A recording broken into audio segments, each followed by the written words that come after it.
Okay, so what I'm going to do is do editing with computers, but I'm going to do both Lightroom and Adobe and switch back and forth and show you a little bit of a compare and contrast. If you set up Lightroom on your computer, it works on a Chromebook. The only caveat, the only thing that is different is that you may need to go to your folder and download a picture to the Chromebook in order to be able to upload it back to Adobe. So basically what you see here is a Mac operating system, but it should work the same with a Chromebook. You've just got to navigate a slightly different file management system. But again, if your first stop is here, download it to the device. And then when you do this next stop, you're basically clicking this plus button to add a photo. And it should be drag and drop. So I'm going to see if I can do all three at the same time. Yes, it's going to upload all three photos.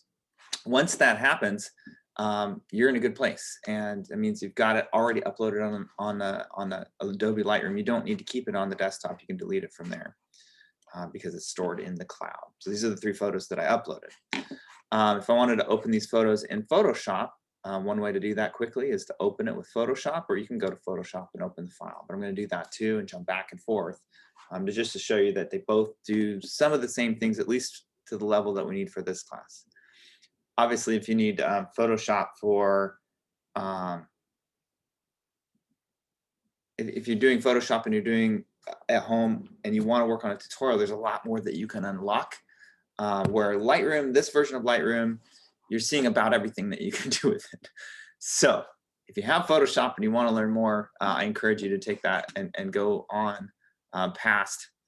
I'm just going to open these up before I do this because I have it set a certain way that's going to be a little different than what you normally see.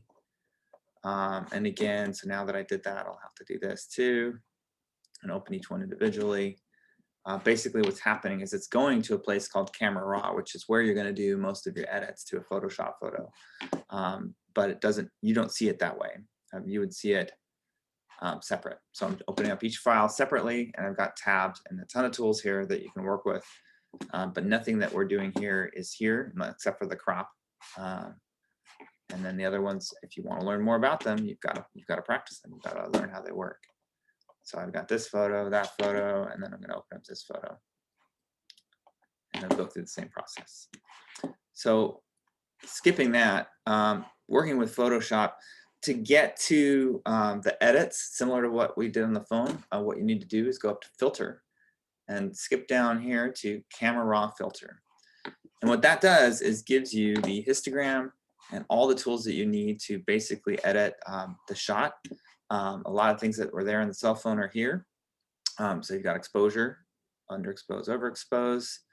For this one, just kind of looking at it, I think a slight underexposure so that the lights are more separated by contrast. This is a worm's eye view of the auditorium. I can increase that contrast here, and these are again things you can play with. Lower the highlights just so that the lights, so I see more of the shape of the lights.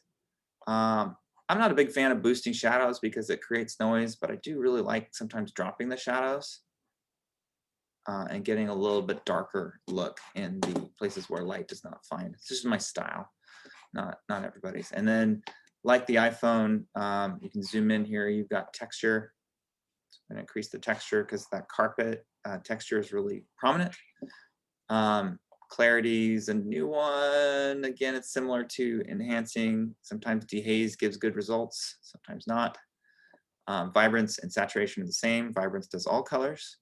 Saturation boosts the colors that are less prominent. And again, if you want to desaturate and go black and white, you can play along with that. There are other tools here, like the color mixer. And this one, so yeah, sorry, going back to, since I promised I'd be doing some back and forth. Going back to here, all those same things are true in Adobe. Once you select an image, you have two choices. You have the cropping choice and you have the tools choice. And you'll see that the light options are all here. So basically everything that you saw there minus some of the things are here. So again, I'm not going to edit that twice. This is a tool that is also on Adobe, and it basically, instead of focusing on all colors, if I go back to basic, I'm going to reduce that saturation back down. It's allowing you to really focus on individual colors, hue, saturation, or luminance. Here I see the purple color, so I'm going to work with purples and see if that's giving me the boost that I'm looking for. Start with saturation, because that's the color properties, and maybe it's more of a magenta. I could see that having an impact here, but not as much on the seats. Red is having the effect I'm looking for. So I'm really just boosting the color, the hue, changing the hue of reds, which I, again, don't like to do that very much. So I stay away from it, but luminance, the brightness of it, I'm gonna go for really dark red, or at least a subtle red. But saturation is where you get that color boost. So again, I could probably get that yellow look or drain some of the yellow out. This is actually a little bit more true to the color of the room. But again, I'm being creative, so I can decide how I want this photo to look, or what it was that I saw. There's a couple photos, a couple of greens in here, so I'm gonna see if I can get out of greens and blues, see if I can boost that and pick up some of that rainbow effect. Anyway, those tools are available in Lightroom. And the way that they do it in Lightroom, they just change this. You choose the color and then you choose all three, or you can choose saturation and then work with the colors. So that was what changed, is they can let you pick a color and choose all three, or let you pick the impact you want to have. So again, there's my reds, the impact you want to have, and then just work with the colors. So those two compare pretty evenly. Here is where Photoshop starts to separate. I mean, I already saw that in the basics you have texture, clarity, dehaze. I don't think that they're here on Lightroom. You're basically just working with light, and you've got the color mixer. Oh yeah, I'm sorry, they're here. Forgot about that. You do have texture, you do have clarity, and you do have dehaze. So my mistake. That's there. It's just in that third window.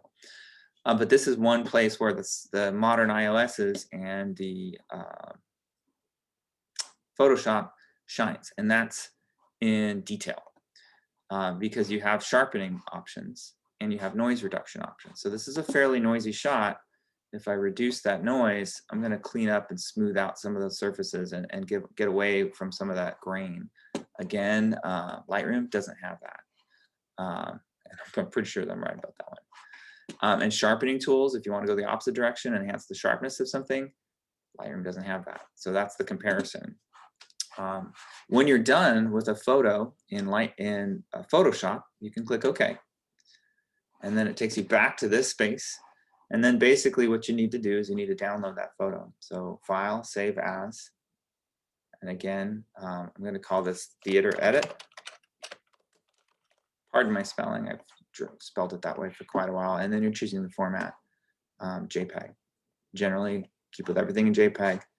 When you save a JPEG for the first time, you will get options. I lowered this down to reduce some file sizes, but generally you want to keep it boosted to the top so you get the clearest shot and best shot that you can. And then there's my theater edit that I can use later. And I'll actually do that right now. I'm going to take this theater edit and put it into my edited photos so I can use that for demonstration purposes later. I'm having a lot of fun editing these projects. Hopefully it's fun for you to edit too. A lot of power and a lot of control with both these apps.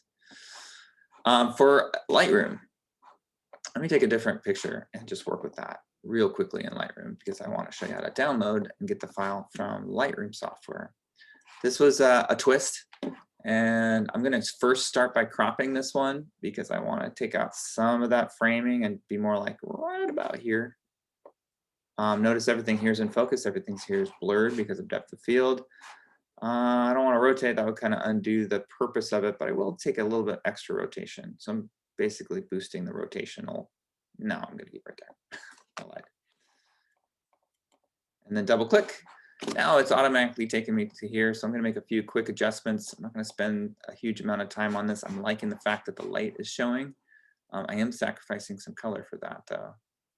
So maybe I do want some of that color saturation. And again,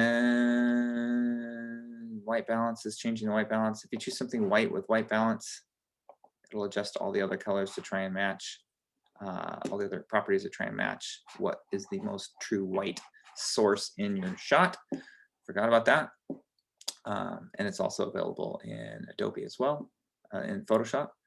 But here's what I want to do. I want to work with the colors purple, see what I can make happen, because there's a lot of prominent purple in this. luminance,